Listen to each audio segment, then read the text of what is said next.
يا مساء الفل، عاملين ايه؟ يا رب تكونوا بخير.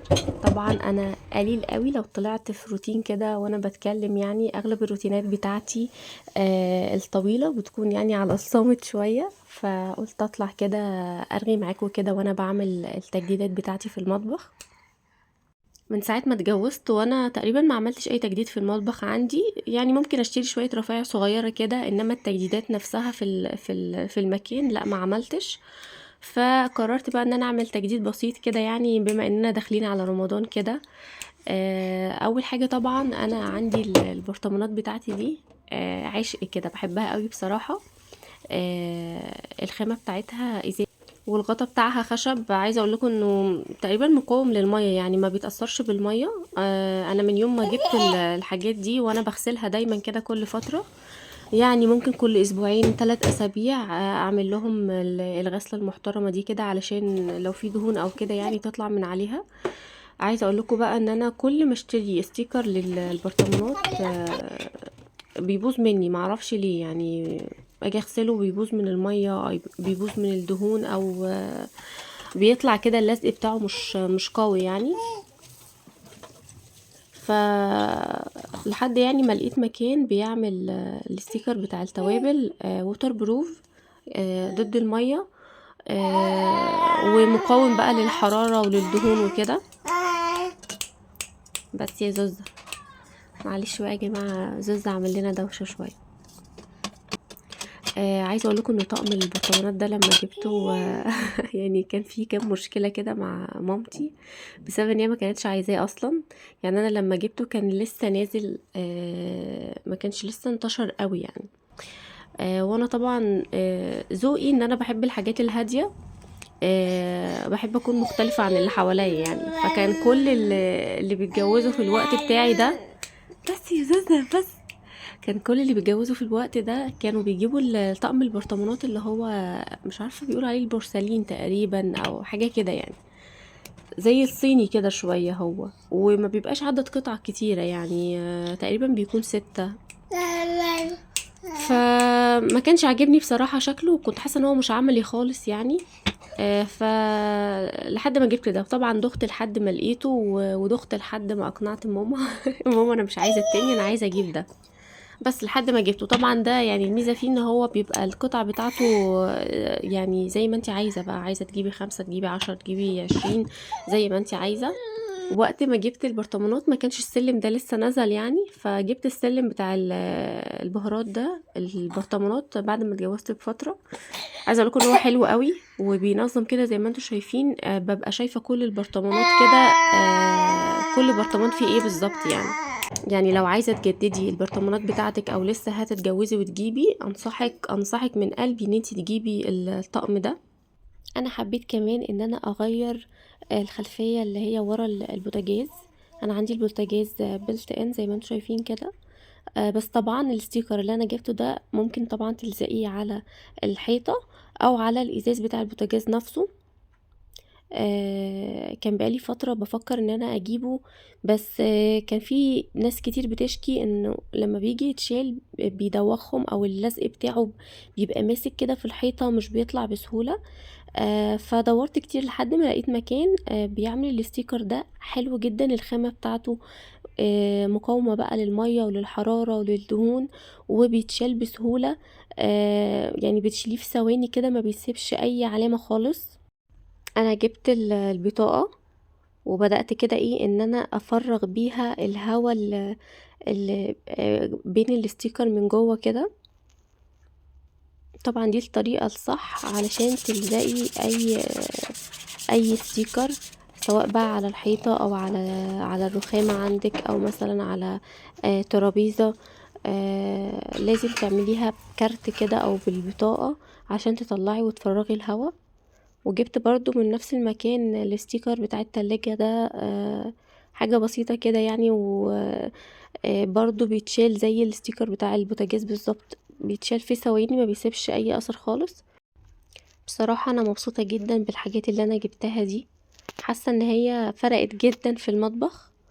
وهنا بقى قلت بقى انضف الادراج كلها بتاعة المطبخ. انا اصلا كنت متعقده بسبب الفرش بتاع الدواليب عندي. كنت شلته كله اصلا لان هو كان كله متقطع كده، ما بيستحملش خالص. لحد ما لقيت بقى المفارش الجلد دي، الخامة بتاعتها كلمة ممتازة شوية عليها. الخامة حلوة بطريقة مش طبيعية، يعني انا بصراحة اتفاجئت كده من الخامة، مكنتش متوقعة ان هي حلوة قوي كده. برضو نفس الحاجات التانية اللي استخدمتها في الفيديو، الخامة مقاومة للمية. عايزة اقولكم ان المفارش دي يعني لو اتوسخت بتشيليها وبتغسليها بالمية وبالصابون وبالليفة، ما بتتأثرش بأي حاجة خالص، ما شاء الله حلوة قوي. انا غيرت كل المفارش بتاعت دولاب المطبخ عندي، لان كلها اصلا كانت باظت واتقطعت، وكمان كان في حتت كده حاطه مكانها ورق او كرتون، لان هو كان وحش خالص وكان متقطع ومتبهدل جدا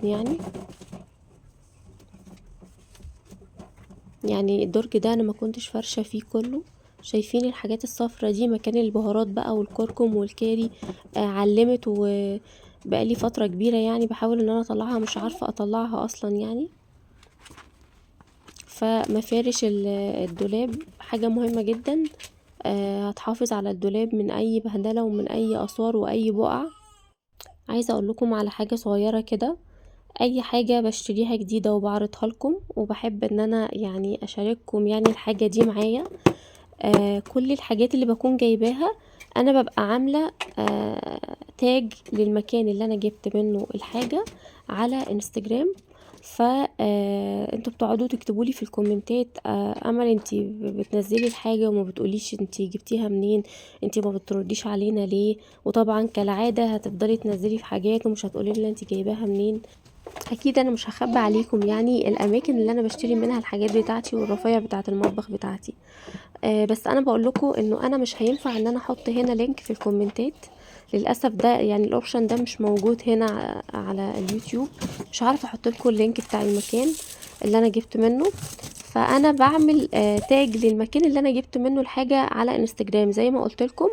فلو تحبوا يعني ان انتوا تعرفوا الاماكن اللي انا بجيب منها الحاجه، اعملوا لي متابعه على انستجرام. انا دايما بنزل الفيديو بعمل تاج للمكان اللي انا جايبه منه الحاجه، فهتقدروا يعني ان انتوا توصلوا للمكان اللي انا جايبه منه الحاجه بسهوله. ولو وصلتوا للحظه دي في الفيديو ممكن يعني تصلوا على النبي في الكومنتات،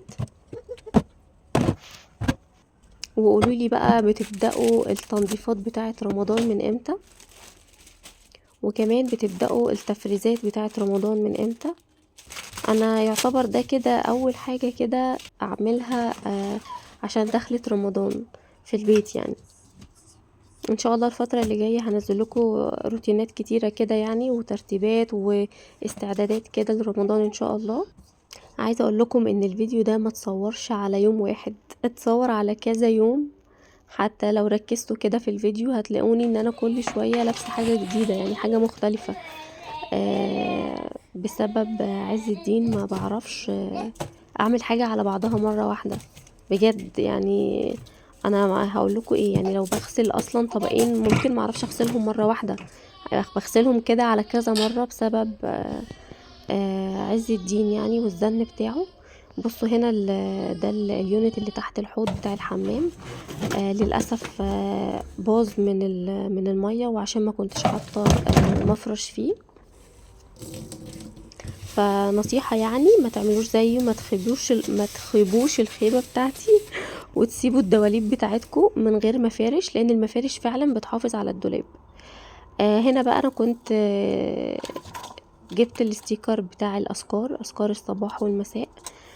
عايزه اقول لكم ان اللي ما جابش الاستيكر بتاع الاذكار دي فايته كتير بصراحه. انا حطهم كده قدامي على الحوض طول ما انا واقفه بغسل مواعين، بذكر ربنا.